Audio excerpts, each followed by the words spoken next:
नमस्कार साथियों, एग्जाम दीदी चैनल में आपका बहुत बहुत स्वागत है। ये प्राचीन भारत का लेक्चर 4 होगा। इसके पहले मैं 3 लेक्चर अपलोड कर चुकी हूँ, तो जो कि बहुत इम्पोर्टेंट है आपके लिए। आगामी जो भी पीसीएस एग्जाम लगी हुई है, तो इसे आप ध्यान से करें क्योंकि क्वेश्चन तो यहीं से आते हैं। और इसके जो डिस्क्रिप्टिव दिया रहता है उसमें से क्वेश्चन बनाए जाते हैं, इसलिए आप पूरी वीडियो देखें, बने रहे, जरूर आपको फायदा होगा। आज हम बौद्ध काल को पढ़ेंगे और उसके तहत क्वेश्चन बिल्कुल ही ये मतलब ग्रांटेड है कि वहां से तो क्वेश्चन बनेगा ही बनेगा साथियों। तो धैर्य बनाए रखें, और क्योंकि इतिहास जो है बहुत धैर्य और मतलब इत्मीनान से समझने की विषय वस्तु है, क्योंकि यहाँ से जो क्वेश्चन पीसीएस एग्जाम में होते हैं बहुत ही गहराई से होता है, विश्लेषणात्मक अध्ययन की जरूरत है। तो मेरा प्रयास भी यही है कि आपके साथ मैं दिल से जुड़ूं और आप एक अच्छा अंक प्राप्त कर सके और प्रीलिम एग्जाम जो है उसको आप आसानी से क्वालिफाई कर जाए और मेंस की तैयारी में आप लगे। तो आइए देखते हैं बुद्ध काल। इसके पहले मैंने आपको आज वैदिक काल बहुत ही डिटेल्स में घटना चक्र के द्वारा करवा चुकी हूँ, और आज का क्लास जो होगा वो 6ठी शताब्दी ईसा पूर्व, जो कि बहुत ही इम्पोर्टेंट ही क्वेश्चन है। 1 मिनट साथियों, पहले क्वेश्चन 1 मिनट वेट कीजिएगा आप। बौद्ध काल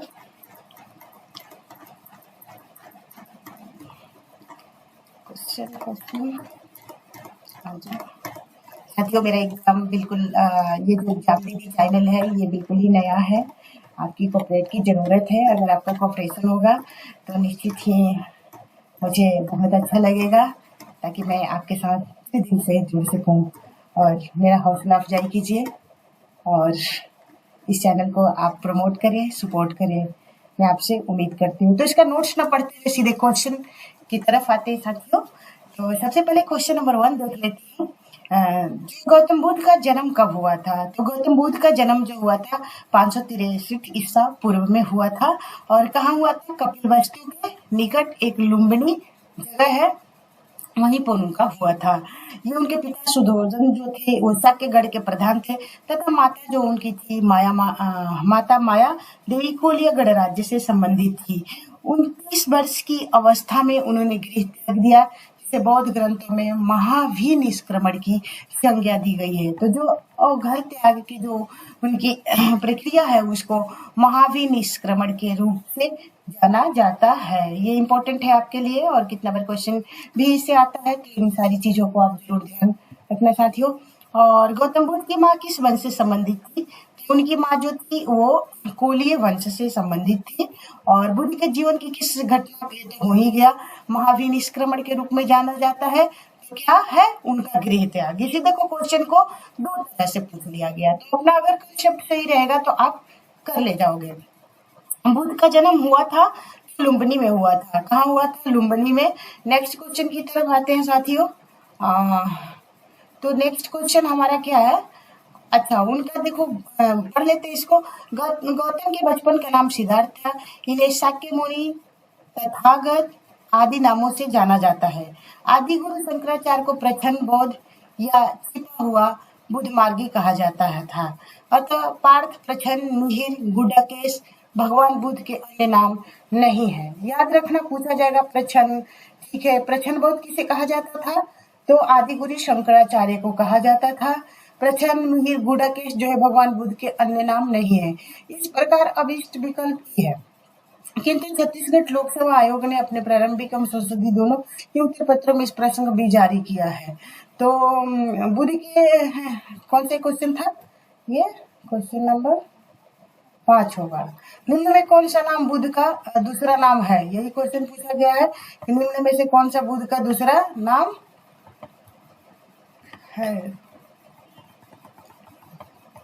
तो देखो, मिहिर तो नहीं था, प्रछन्न भी इनका नहीं था, गुडाकेश भी नहीं था, तो इसलिए क्या हो जाएगा? इनमें से कोई नहीं। ठीक है, फिर से जाके देखते हैं। अगला क्वेश्चन क्या है, अगला क्वेश्चन देख लेते हैं। हाँ, ये क्वेश्चन होना चाहिए 7। निम्नलिखित में से कौन एक अशोक का अभिलेख इस परंपरा की पुष्टि करता है कि गौतम बुद्ध का जन्म लुम्बिनी में हुआ था? तो ये रोमन स्तंभ अभिलेख है। इससे पता चलता है कि बुद्ध का जो जन्म हुआ था कहाँ हुआ था, तो ये रोमन स्तंभ लेख से लुम्बिनी में हुआ था, कपिलवस्तु के निकट में। निम्नलिखित में से किस राजा के एक अभिलेख से सूचना मिलती है कि शाक्य मुनि बुद्ध का जन्म लुम्बिनी में हुआ था? अशोक के ही जो अभिलेख है रोमन स्तंभ अभिलेख, तो उसी से जानकारी मिलती है मेरे फ्रेंड। तो इसको ध्यान से आप कर लेना, क्योंकि क्वेश्चन देखो यहीं से बन रहा है, डिस्क्रिप्शन से बस बदल दिया जाता है उसका फॉर्मेट। बुद्ध का महापरिनिर्वाण कहाँ हुआ है? तो कुशीनगर में हुआ है। और ये कुशीनगर कहाँ है? ये सबसे पहले तो ये मलो की राजधानी पावा पहुंचे थे। बौद्ध धर्म प्रचार करते हुए महात्मा बुद्ध मलो की राजधानी जब पावा पहुंचे, तो जहाँ वे नमक लुहार की आम्र वाटिका में आम के बगीचे में ठहरे, उसने बुद्ध को शुक्र मदो यानी शुक्र मांस की मांस खाने को दिया। और इससे उन्हें क्या हो गया? रक्तचाप एक बीमारी हो गया और भयानक पीड़ा उत्पन्न हुई। इस वेदना के बाद भी वे कुशीनगर यानी मल गणराज्य की जो राजधानी पहुंचे, और यहीं से 483 ईसा पूर्व यानी 80 वर्ष की अवस्था में उन्हें शरीर त्याग दिया। बौद्ध ग्रंथ में इसे महापरिनिर्वाण कहा जाता है। गौतम बुद्ध का महापरिनिर्वाण जिस राज्य में हुआ था वो कौन सा राज्य है? मलगढ़ राज्य में, पावा में। मलो की राजधानी थी पावा। महात्मा बुद्ध का महापरिनिर्वाण किसके गणतंत्र में हुआ था? मलो के। देखो एक ही क्वेश्चन को बस बदल दिया जाता है, फॉर्मेट और कुछ नहीं होता है। गौतम बुद्ध ने किस स्थान पर निर्वाण प्राप्त किया है? गौतम बुद्ध ने पावा में। ठीक है, तो इसमें से नहीं है तो उसको हम क्या कर लेंगे, इसको मतलब विवाद हुआ होगा इस क्वेश्चन पर। तो क्योंकि हम जानते हैं कि कुशीनगर जिले में स्थित है मंदिर। हाँ, कौन सा क्वेश्चन था? हाँ, ये क्वेश्चन हो गया है। मौर्यवंशी शासक गौतम बचपन का नाम ये तो हो गया। शाक्य मुनि बुद्ध का जन्म स्थान निम्नलिखित में किस राज्य में? लुम्बिनी, ये तो भी हो गया। हाँ, यही क्वेश्चन था ना, गौतम बुद्ध किस राज्य में हुआ था, तो ये भी हो गया। क्वेश्चन 11 हो गया। 12 प्राप्त किया था। हाँ, 12 का डिस्क्रिप्शन देख लेते हैं। 12 का डिस्क्रिप्शन 12 8 ये कुछ छूटा हुआ लग रहा है। चलो कोई बात नहीं, नेक्स्ट क्वेश्चन पे आते हैं। गौतम बुद्ध द्वारा अपने धर्म में दीक्षित किया जाने वाला अंतिम व्यक्ति निम्नलिखित में से कौन था? सुबोध था। अपने जीवन के अंतिम वर्ष में गौतम बुद्ध अपने शिष्य के यहाँ पावा पहुंचे। यहाँ शुक्र माधव भोजन सामग्री खाने से वे अतिसार रोग से पीड़ित हो गए।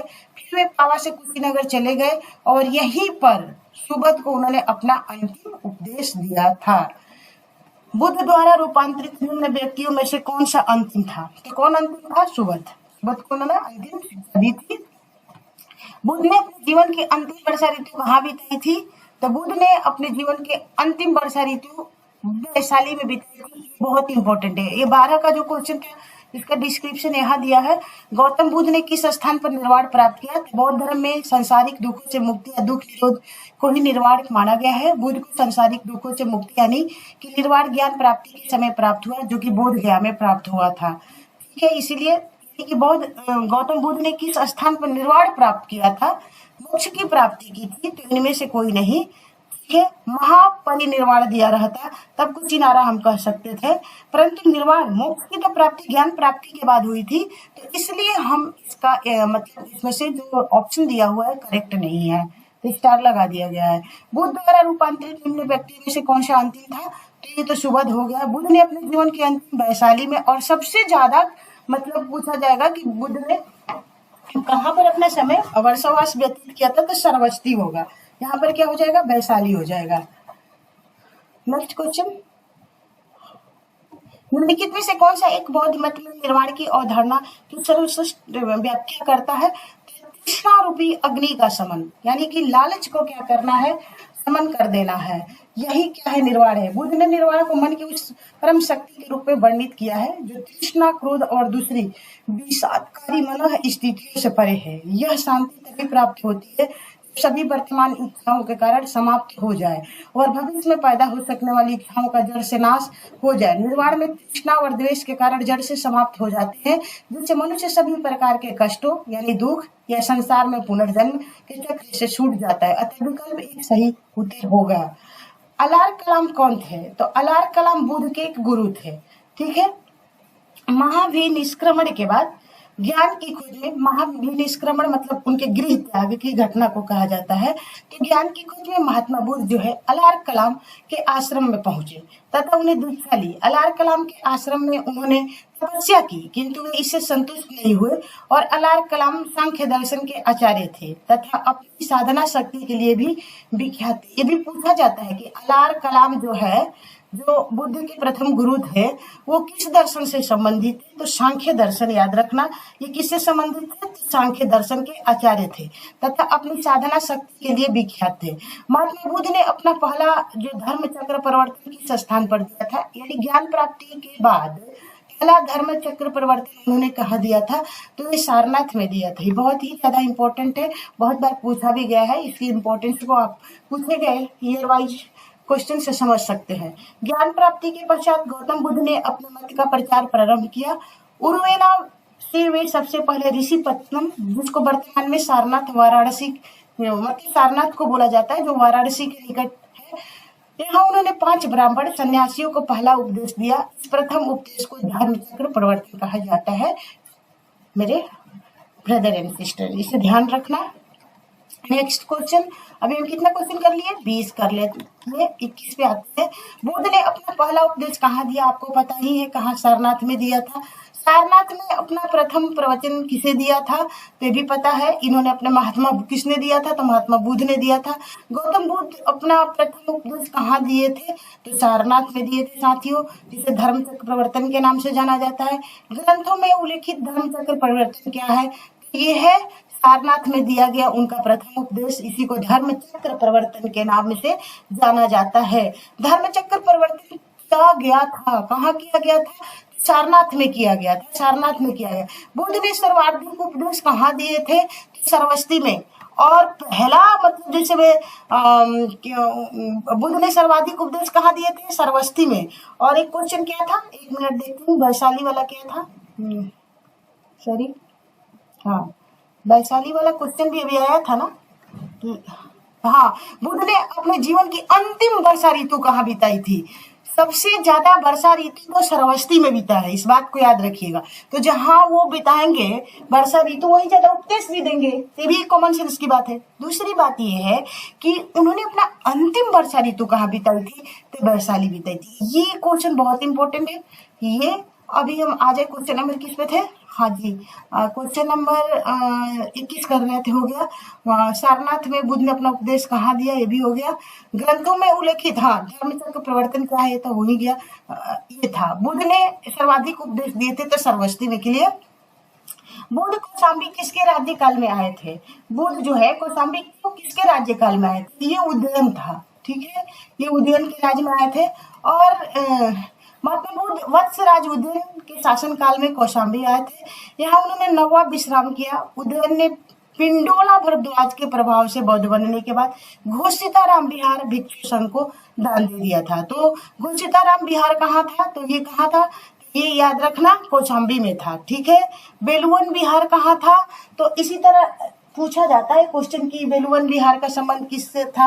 घोषिताराम विहार का कभी कभी मिलाने को दे देता है। और आगे क्वेश्चन भी आएगा। बुद्ध की मृत्यु के पश्चात प्रथम बौद्ध संगीति की अध्यक्षता की गई थी। कब? महाकश्यप द्वारा की गई थी। जब बुद्ध की मृत्यु के बाद प्रथम बौद्ध संगीति हुई थी, तो उस संगीति की जो अध्यक्षता किसने किया था? तो ये महाकश्यप ने किया था। प्रथम बौद्ध संगीति, प्रथम बौद्ध परिषद जो हुआ था, बुद्ध के मृत्यु के तुरंत बाद हुआ था। राजगिरी के सप्त पर्णी गुफा में हुई। और इस समय मगध के शासक अजात शत्रु था। ये भी आपसे पूछा जा सकता है। इस संगीति के अध्यक्षता महाकश्यप ने की तथा इसमें बुद्ध के प्रमुख शिष्य आनंद और उपाली भी उपस्थित थे। इसमें बुद्ध की शिक्षाओं का संकलन हुआ तथा इन्हें सूत और विनय नामक 2 पिटकों में विभाजित किया गया। आनंद तथा उपाली क्रमशः धर्म और विनय के प्रमाण माने गए हैं। ये ध्यान रखना है आपको। प्रथम बौद्ध परिषद का संचालन निम्नलिखित में से किस एक ने किया था? तो आपको पता है महाकश्यप ने किया था। तो सप्तपर्णी गुफा स्थित कहाँ स्थित है? राजगीर में स्थित है। और नेक्स्ट क्वेश्चन की तरफ बढ़ते हैं। नेक्स्ट क्वेश्चन क्या है मेरा? हाँ जी, ये तो हो गया था धर्मचक्र। हाँ 31। भगवान बुद्ध के महापरिनिर्वाण के बाद पहली बौद्ध संगीति हुई थी। महापरिनिर्वाण मतलब जब उनकी मृत्यु हो गई। महाविनिष्क्रमण जब उन्होंने घर का त्याग दिया। और निर्वाण क्या है? जब उनको लक्ष्य की प्राप्ति हुई, यानी कि ज्ञान की प्राप्ति हुई। तो कहाँ दिए थे? तो भगवान बुद्ध के महापरिनिर्वाण के बाद पहली जो बौद्ध संगीत या परिषद हुई थी या सभा का आयोजन जो हुआ था राजगीर में हुआ था। और ये तो बात महाकश्यप के नेतृत्व में हुआ था, हेडशिप में हुआ था। कश्मीर में कनिष्क के शासन काल में जो बौद्ध संगीति आयोजित हुई थी उसकी अध्यक्षता निम्नलिखित में से किसने की थी? उसकी अध्यक्षता वसुमित्र ने की थी। जो कश्मीर में हुआ था उसकी अश्वघोष उपाध्यक्ष, जो अश्वघोष थे वो उप सभापति थे। लेकिन जो किनके सभापतित्व के नेतृत्व में हुआ था तो वसुमित्र उसके अध्यक्ष थे। ठीक है। तो बौद्ध धर्म की चतुर्थ संगीति कुषाण शासक कनिष्क के राज्यकाल में कश्मीर के कुंडल वन में हुई और इसकी अध्यक्षता वसुमित्र ने की। अश्वघोष इसके उपाध्यक्ष बने। इस सभा में महासंधियों का वर्चस्व था और यहाँ बौद्ध ग्रंथों के कठिन अंशों पर सम्यक विचार किया गया तथा पिटक पर भाष्य लिखकर इन्हें विभाष शास्त्र नामक टीकाओं में संकलित कर दिया गया। इसी समय बौद्ध धर्म हीनयान एवं महायान में क्या हो गया था? बट गया था। मतलब दो संप्रदायों में बट गया था। ये भी याद रखना है कि हीनयान और महासंप्रदाय में कब बटा। प्रथम बौद्ध परिषद का संचालन निम्नलिखित में से किस एक ने किया था? तो ये तो हो गया। हाँ 34 क्वेश्चन नंबर। कनिष्क के शासन काल में बौद्ध सभा किस नगर में आयोजित हुई थी? तो कश्मीर में हुई थी। कश्मीर के कुंडल वन में वसुमित्र ने अध्यक्षता की थी और उपाध्यक्ष कौन थे? तो अश्वघोष थे। ठीक है। यहाँ पर बौद्ध जो धर्म था दो भागों में बट गया था, हीनयान और महायान। ठीक है। किस शासक के काल में चतुर्थ बौद्ध संगीति का आयोजन कश्मीर में हुआ था? तो कनिष्क के शासन काल में हुआ था। रिपीट हो रहा है क्वेश्चन। चतुर्थ बौद्ध संगीति हुई थी किसके शासन काल में? तो कनिष्क के शासन काल में हुई थी। इनमें से किस शासक ने चतुर्थ बौद्ध संगीति कश्मीर में आयोजित की थी? तो आपको पता है कनिष्क के शासन काल में हुआ था। निम्नलिखित पर विचार कीजिए और विचार क्या करना है तो देखते हैं। एक मिनट। निम्नलिखित पर विचार करना है आपको। निम्नलिखित पर विचार कीजिए। बुद्ध में देवत्वारोपण, राइट। बोधिसत्व के पथ पर चलना यानी सच्चाई के पथ पर चलना, मूर्ति उपासना तथा अनुष्ठान। उपयुक्त में से कौन सी विशेषता महायान बौद्ध मत की है? बिल्कुल दोनों ही मत है। ये बुद्ध जो भगवान बुद्ध थे इनको क्या कर दिया गया था? इनकी जो समानता है देवताओं से दे दी गई थी। बोधिसत्व के पथ पर चलना, बिल्कुल बोधिसत्व के पथ पर चलना है। ठीक है। बोधिसत्व का क्या कहता है कि मानव की मुक्ति में सहायता करो। मतलब अपने तब तक मुक्त मत हो कि जब तक तुम स्वयं मतलब दूसरे न मुक्त हो जाए। ठीक है। इस मतलब कहता है कि पहले दूसरे को लक्ष्य प्राप्त कराने में क्या बनो, उसका साधक बनो, तब जाके तुम अपना मोक्ष प्राप्ति की बात। तो यही है बोधिसत्व, माने पहले दूसरे की भलाई तब जाके अपनी भलाई। अब मूर्ति उपासना तथा अनुष्ठान तो होने ही लगा था महायान बौद्ध धर्म की शाखा में। तो बिल्कुल तीनों ही करेक्ट है, इसमें कोई विवाद नहीं है। तो आप टिक कर दोगे तीनों पर। ठीक है। और नेक्स्ट क्वेश्चन की तरफ बढ़ते हैं। इसी में यही व्याख्या भी होगा कि महायान बौद्ध मत की लोकोत्तर सत्ता देवत्व में विश्वास करता है, बुद्ध के अनेक अवतारों में एवं रूपों में विश्वास करता है, साथ ही बुद्धत्व के मार्ग पर चलने वाले को बोधिसत्व कहता है, सभी मानवों की मुक्ति में सहायता करता है। बोधिसत्व के पथ पर चलना इस मत में अनुकरणीय कहा गया है। हिंदू धर्म के प्रभाव में बुद्ध में दैत्य के आरोपण के साथ ही अनुष्ठान, मूर्ति पूजा महायान की मुख्य पद्धति बन गई। अतः क्यों कथन सत्य है? यहाँ देख लेते हैं। द्वितीय बौद्ध समिति का आयोजन कहाँ हुआ था? द्वितीय बौद्ध समिति का आयोजन वैशाली में हुआ था। और इसका थोड़ा डिस्क्रिप्शन आगे देखते हैं क्योंकि पहला क्वेश्चन में मुझे ये लेना चाहिए था। निम्नलिखित 4 स्थानों में हुई बौद्ध संगीतियों की सही कालक्रम नीचे दिए गए हैं। क्या हो सकता है? देखो, सबसे पहले तो राजगीर में सप्तपर्णी गुफा में हुआ था। सेकंड में वैशाली में होगा, थर्ड में अशोक के काल में पाटलिपुत्र में होगा, और फोर्थ में कुंडलवन में होगा। तो उसी के अरेंज में आप ये कर लोगे। और ये देखो, प्रथम बौद्ध संगीति बुद्ध की मृत्यु के तत्काल बाद मगध नरेश अजातशत्रु के कार्यकाल में राजगीर अथवा राजगीर स्थित सप्तपर्णी गुफा में संपन्न हुई थी। द्वितीय बौद्ध संगीति का आयोजन कालाशोक के शासन काल में, यानी कि बुद्ध की मृत्यु के 100 वर्ष बाद वैशाली में किया गया। और तृतीय बौद्ध संगीति मौर्य सम्राट अशोक के शासन काल में पाटलिपुत्र में हुई थी। मौलिपुत्र इसके अध्यक्ष थे। चतुर्थ बौद्ध संगीति कनिष्क के शासनकाल में कुंडलवन कश्मीर में संपन्न हुई। इसकी अध्यक्षता वसुमित्र उपाध्यक्ष अशोक घोष ने की थी। द्वितीय बौद्ध समिति का आयोजन कहाँ हुआ था? द्वितीय बौद्ध समिति का आयोजन वैशाली में हुआ था। शासक कौन था? कालाशोक था। मैं बार बार रिपीट करा रही हूँ आपको, ताकि आपको बिल्कुल याद हो जाए। और बुद्ध के मृत्यु के 100 वर्ष बाद ये भी पूछा जा सकता है कि द्वितीय बौद्ध संगीति बुद्ध के मृत्यु के कितने वर्ष बाद? 100 वर्ष। अब पहला तुरंत शासक का भी नाम आप लोग याद कर लेना। तृतीय बौद्ध सभा किस स्थान पर बुलाई गई थी? तो आपको पता ही है, पाटलिपुत्र में अशोक के शासनकाल में। प्रथम बौद्ध समिति का आयोजन हुआ था, बिल्कुल सही है। इसमें अजातशत्रु के शासनकाल में हुआ था। और जो किसके हेडशिप में हुआ था? तो महाकश्यप के। ये आप जरूर याद रखना। निम्नलिखित में से किस नगर में प्रथम बौद्ध सभा आयोजित की गई थी? तो आपको पता ही है, राजगीर में। निम्नलिखित में से किस शासक ने द्वितीय बौद्ध सभा का आयोजन किया? कालाशोक के शासनकाल में। अब ये कुछ चिन्ह दिए गए हैं जो बुद्ध के जीवन से संबंधित। जन्म का प्रतीक क्या है? जन्म का जो प्रतीक है उनका, मतलब जन्म कहाँ? तो लुम्बिनी, सबको पता है। ज्ञान प्राप्ति हुई थी तो कहाँ? बोध गया में। प्रथम प्रवचन जिसे धर्म चक्र प्रवचन सारनाथ में दिए थे। और निधन कहाँ तक? कुशीनगर में हुआ था। मल्लों की राजधानी पवा में वो क्या कर लिए थे? शुक्र माधव को खा लिए थे। नामक लोहार ने उनको खिला दिया था।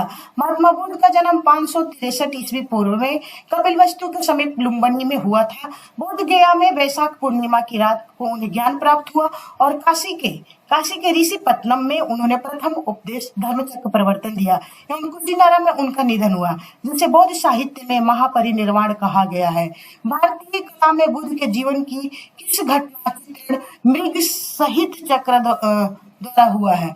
प्रथम उपदेश। साथियों, भारतीय कला में बुद्ध के जीवन के प्रथम उपदेश का चित्रण मृग शहीद चक्र द्वारा हुआ है। बुद्ध ने अपना प्रथम उपदेश सारनाथ में मृगदाव में दिया था। राइट, नेक्स्ट आते हैं। ये हो गया था द्वितीय बौद्ध। तृतीय बौद्ध सभा हो गया। प्रथम बौद्ध समिति का आयोजन ये भी हो गया। निम्नलिखित में किस नगर में प्रथम? ये भी हो गया। आते निम्नलिखित में से किस शासक ने द्वितीय बौद्ध सभा? ये भी क्वेश्चन हो गया है, ये भी हो गया। अब क्वेश्चन नंबर आते हैं किस पे? हाँ, ये क्वेश्चन था जन्म से। देखो, इसको सूचीवन से सूची 2 से मिलान करना है।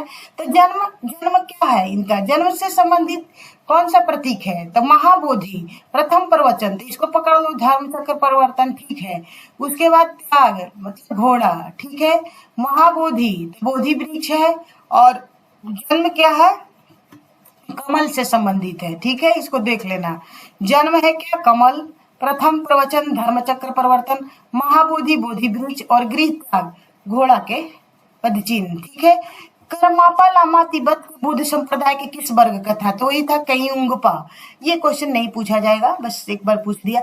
महात्मा बुद्ध के संबंध में निम्नलिखित कथनों में कौन सही है? उनका जन्म कपिल बस्ती में हुआ था, बिल्कुल राइट है। उन्होंने बोध गया में ज्ञान, ये भी सही है। उन्होंने वैदिक धर्म के अस्वीकार किया था, बिल्कुल चुनौती दी थी, क्योंकि वैदिक धर्म में कर्मकांड था, बहुत कर्मकांड, बड़े यज्ञ होते थे, यज्ञ में बड़े पैमाने पर पशुओं की बलि दी जाती थी। इन सारों चीजों को उन्होंने निंदा की थी। उन्होंने आर्य सत्य का प्रचार किया था, बिल्कुल आर्य सत्य का। उन्होंने दुख समुदाय दुख निवारण, और नहीं दुख समुदाय दुख निवारण और दुख निवारणी प्रतिगमा, 4 आर्य सत्यों को उन्होंने प्रचार मतलब प्रतिपादित किया था। उपयुक्त में विकल्प डी सही है, क्योंकि उपयुक्त सभी कथन सही है, तो ये आपका सही हो जाएगा। तो आते हैं देखने। बौद्ध गया में महाबोधि मंदिर बनाया गया है, जहाँ क्या है? गौतम बुद्ध पैदा हुए थे, बिल्कुल नहीं। तो लुम्बिनी में पैदा गौतम बुद्ध को ज्ञान प्राप्त हुआ था, बिल्कुल हुआ था, यही होगा करेक्ट। और बौद्ध गया में कितने वर्ष तक कठिन तपस्या? तो याद रखना 6 वर्ष। 35 वर्ष की आयु में और ये सब भी पूछा जा सकता है बीपीएससी में, बड़ा फैक्चुअल पूछा जाता है वहां पर। और कब? तो वैशाख पूर्णिमा, याद कर लेना सारे क्वेश्चन। वैशाख पूर्णिमा के दिन उनको ज्ञान की प्राप्ति हुई थी। बोध गया में बोधि वृक्ष अपने वंश किस पीढ़ी का है? तो किस पीढ़ी का बड़ा विवाद है इस क्वेश्चन में, इसे पंचम मान लेना। कभी क्या मानेगा कोई, डिस्क्रिप्शन नहीं पढ़ूंगी। निम्नलिखित में से कौन सा बौद्ध पवित्र स्थल निरंजना नदी पर स्थित है? तो बोध गया ही है, ठीक है, निरंजना नदी। पवित्र बौद्ध स्थल बोध गया जहाँ गौतम बुद्ध को सर्वप्रथम ज्ञान प्राप्त हुआ था, निरंजना नदी पर स्थित है। आधुनिक फल्गु नदी को ही पूर्व में निरंजना के नाम से जाना जाता था। यह नदी दो छोटी धाराओं निरंजना एवं मोहना के मिलने के बाद बनती है, ठीक है। किस? तो ये भी बीपीएससी में लेटेस्ट जो एग्जाम हुआ 68, यही क्वेश्चन पूछा गया है कि निरंजना नदी का जो ये होता है बनने का जो प्रक्रिया है वो किन दो नदियों से मिलकर, फल्गु नदी किन दो नदियों से मिलकर बनी है? तो यही निरंजना और मोहना। ये क्वेश्चन आया था इस बार 68 बीपीएससी में। बुद्ध के देखो डिस्क्रिप्शन से ही क्वेश्चन उठाया जाता है साथियों, इसलिए घटना चक्र अगर आप पीपीएससी या यूपीपीसीएस या अन्य पीसीएस एग्जाम क्वालिफाई करना चाहते हो तो जरूर ही आपको पढ़ना होगा और डिटेल्स में पढ़ना होगा। बुद्ध के उपदेश किससे संबंधित है? तो आचरण की शुद्धता और पवित्रता से संबंधित है साथियों। महात्मा बुद्ध के उपदेश आचरण की पवित्रता एवं शुद्धता से संबंधित है।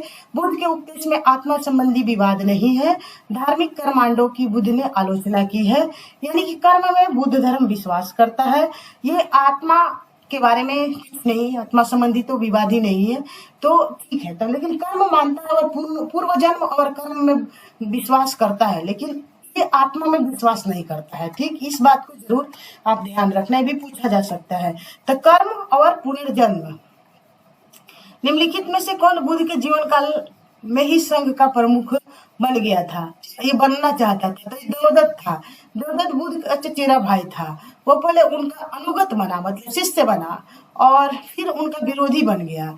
वह बौद्ध संघ से बुद्ध को हटाकर स्वयं संघ का प्रधान बनना चाहता था, किंतु उसे इसमें सफलता नहीं मिली। वस्तुतः देवदत्त उसी दिन से संघ का प्रधान बनने की सोचने लगा था जब वो पहले भिक्षु बन गया था। गौतम बुद्ध ने अपनी मृत्यु के उपरांत बौद्ध संघ के नेतृत्व के लिए निम्न से किसे नामित किया था? तो उन्होंने इसमें से किसको किया था? तो उन्होंने इसमें दिया है कि उपयुक्त में से कोई नहीं। तो कौन है भैया? तो कुशीनरा में मनु के शाल्वन में विश्राम के दौरान अपनी मृत्यु से पूर्व बुद्ध ने भिक्षुओं को निकट बुलाकर धर्मोपदेश दिया और कहा, आनंद, उनके शिष्य का नाम था, शायद तुम ऐसा सोचो कि हमारे शास्त्र चले गए, मतलब हमारा राज्य चले गए, अब हमारा शास्त्र नहीं है। आनंद, ऐसा मत समझना। मैं जो धर्म और विनय किए हैं मेरे बाद, यानी जो हम धर्म किए हैं, कार्य किए हैं मेरे बाद, वही तुम्हारे शास्त्र होंगे, मतलब वही नियम होंगे, कानून होंगे, ठीक है।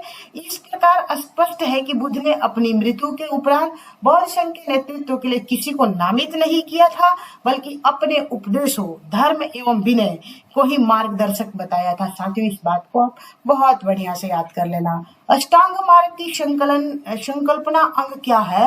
तो धर्म चक्र परिवर्तन सूत्र की विषय वस्तु अष्टांग मार्ग की संकल्पना है। गौतम बुद्ध ने चतुर्थ आर्य सत्य में दुख निरोध का उपाय बताया है। इसे दुख निरोध गामिनी प्रतिपदा कहा गया है। इसे मध्यमा प्रतिपदा या मध्य मार्ग भी कहते हैं। इस मध्यमा प्रतिपदा में 8 सोपान है, इसलिए इसे अष्टांगिक मार्ग भी कहते हैं। ये 8 सोपान है: सम्यक दृष्टि, सम्यक संकल्प, सम्यक वाणी या वाक, सम्यक कर्मांत, कर्म भी इसको बोलते हैं, सम्यक आजीव, सम्यक व्यायाम, सम्यक स्मृति, सम्यक समाधि। इसको 2-3 बार पढ़ने से याद हो जाता है। हालांकि ये क्वेश्चन यहाँ से नहीं आएगा, घबराने की कोई बात नहीं है। अष्टांगिक मार्ग धर्मचक्र परिवर्तन सूत्र की विषय वस्तु का अंग है। ये आते हैं, देखते हैं। हाँ, गौतम बुद्ध के बारे में निम्न से वे देखो क्या है, वे कर्म में विश्वास करते थे, बिल्कुल करते थे साथियों। कर्म सिद्धांत में विश्वास करते थे। फिर का आत्मा का शरीर में परिवर्तन नहीं, वो आत्मा में विश्वास नहीं करते थे, ये बिल्कुल सही है। निर्वाण प्राप्ति में विश्वास बिल्कुल ही करते थे साथियों, निर्वाण प्राप्ति में विश्वास करते थे। ईश्वर की सत्ता में विश्वास करते थे, ईश्वर की सत्ता में विश्वास नहीं करते थे। तो इसी ऑप्शन के अनुसार इसमें देख लो, इसमें क्या हो, पहला सही है। आत्मा में विश्वास परिवर्तन मानते थे नहीं, दो तो होगा नहीं, तो दो यहाँ भी है तो दो यहाँ भी नहीं है, केवल एक सही है। ईश्वर की सत्ता में विश्वास करते थे, बिल्कुल ईश्वर की सत्ता में विश्वास नहीं करते थे, तो केवल एक ही सही लग रहा है, सभी चारों सही तो हो नहीं सकता है। निर्वाण प्राप्ति में विश्वास करते थे, तीन भी सही है, तो एक और तीन है, लेकिन ऑप्शन में तो एक और तीन कहीं नहीं दिख रहा है, तो हम सिर्फ एक ही के अनुसार जाएंगे, तो ये ऑप्शन होना चाहिए अगर सदा ज्यादा सटीक है, क्योंकि बनना तो चाहिए एक और तीन, लेकिन नहीं बना है, तो हम इसके अनुसार चले जाएंगे, सी मारेंगे, भले ये स्टार लगाया हुआ हो, अलग बात है। तो मैं फिर से याद दिलाना चाहूंगी आप लोगों को कि वो आत्मा को नहीं मानते थे, कर्म में विश्वास करते थे, पुनर्जन्म में विश्वास करते थे, और ईश्वर की सत्ता में विश्वास नहीं करते थे, कर्म कांडों को क्या करते थे, निंदा करते थे। बौद्ध संघ में भिक्षुणी के रूप में स्त्रियों के प्रवेश की अनुमति बुद्ध द्वारा दी गई थी। कहाँ? वैशाली में दी गई थी, जहाँ पर अंतिम वर्षा बिताए थे, वहीं पर दी गई थी। अपने प्रिय शिष्य आनंद के कहने पर, ये भी याद रखिए, कभी यहाँ से भी क्वेश्चन पूछा किसके कहने पर, बुद्ध ने वैशाली में स्त्रियों को बौद्ध संघ में भिक्षुणी के रूप में प्रवेश की अनुमति प्रदान की थी। बौद्ध संघ में सर्वप्रथम शामिल होने वाली स्त्री महाप्रजापति गौतमी थी, राइट। त्रिपिटक क्या है? तो त्रिपिटक क्या है? तो त्रिपिटक बुद्ध के उपदेशों का संग्रह है। देख लेते हैं इस त्रिपिटक के अंतर्गत क्या है। त्रिपिटक बौद्ध ग्रंथ में सर्वाधिक महत्वपूर्ण है। बुद्ध की मृत्यु के बाद उनकी शिक्षाओं को संकलित कर 3 भागों में बांटा गया, इन्हीं को त्रिपिटक कहते हैं। ये है विनय पिटक, यानी संघ के संबंधी जो बौद्ध संघ बना हुआ था उससे संबंधित नियम का इसमें क्या किया गया है, चर्चा किया गया है, संकलन किया गया है, आचार विचार के बारे में, शिक्षाओं के बारे में, मतलब बौद्ध संघ का नियम क्या क्या हुआ। शुद्ध पिटक क्या है? ये धार्मिक सिद्धांत है, यानी कि बुद्ध के जीवन से संबंधित जो सिद्धांत है वो शुद्ध पिटक में है, ठीक है।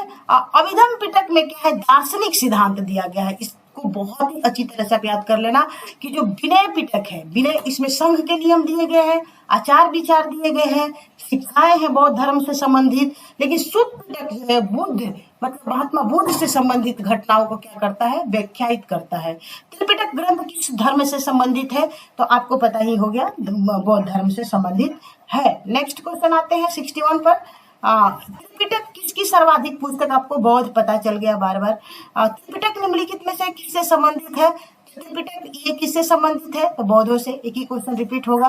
निम्नलिखित में से किस बौद्ध ग्रंथ में संघ जीवन के नियम प्राप्त होते हैं? तो किसमें? विनय पिटक में। संघ से संबंधित नियम जो है वो विनय पिटक में है साथियों, तो ये विनय पिटक में है, ठीक है। अब बुद्ध से संबंधित आएगा धार्मिक सिद्धांत, तो किसमें चला जाएगा? शुद्ध पिटक में। और अभिधम पिटक जो है वो किससे संबंधित है? तो दार्शनिक सिद्धांतों से संबंधित है। यमक बुद्ध पिटक से संबंधित है। यमक बुद्ध पिटक से किससे? तो अभिधम पिटक जिसमें दार्शनिक सिद्धांत दिया हुआ है। अभिधम पिटक में दार्शनिक सिद्धांतों का संग्रह मिलता है। यह प्रश्नोत्तर के रूप में है। अभिधम के अंतर्गत 7 ग्रंथ सम्मिलित है। इसको याद करने की कोई जरूरत नहीं है। निम्नलिखित में से किस बौद्ध साहित्य में महात्मा बुद्ध के नैतिक एवं सिद्धांत संबंधी प्रवचन संकलित है? अभी बताइए, शुद्ध पिटक में बौद्ध साहित्य में महात्मा बुद्ध से संबंधित जो भी चीज आएगा तो आप सीधे शुद्ध पिटक में, अब बौद्ध संघ से संबंधित जो चीज आएगा वो विनय पिटक में आप चले जाना, आंसर आपका सही हो जाएगा, ठीक है। और देख लेते हैं इसमें कितना क्वेश्चन है। थोड़ा चैप्टर बड़ा है अभी, तो आई थिंक इसमें क्वेश्चन कितना जा रहा है, 100 थोड़ा सा चैप्टर बड़ा है, वीडियो बड़ा हो सकता है। हाँ जी, ये वीडियो बड़ा होगा। अभी हम कितना कराए हैं आपको?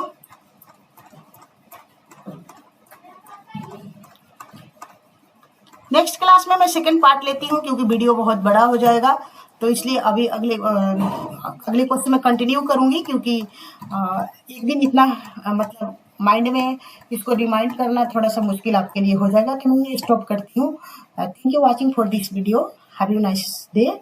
और फिर मिलते हैं इसी बौद्ध धर्म चैप्टर के साथ, मतलब 6वीं शताब्दी ईसा पूर्व के साथ, कि क्योंकि अभी ये चैप्टर कंप्लीट नहीं हुआ है, तो आप लगे रहिए और ज्यादा से ज्यादा मतलब इस वीडियो को देखिए ताकि आपका कॉन्सेप्ट क्लियर हो, क्योंकि मैं एक्स्ट्रा फैक्ट भी आपको बताती हूँ। हालांकि मैं इससे भी ज्यादा बताती हूँ, लेकिन क्योंकि आगामी एग्जाम जो है काफी नजदीक है, तो इसलिए मैं घटना चक्र को ही मतलब ज्यादा कवर करा रही हूँ। Thank you brother and sister, take care.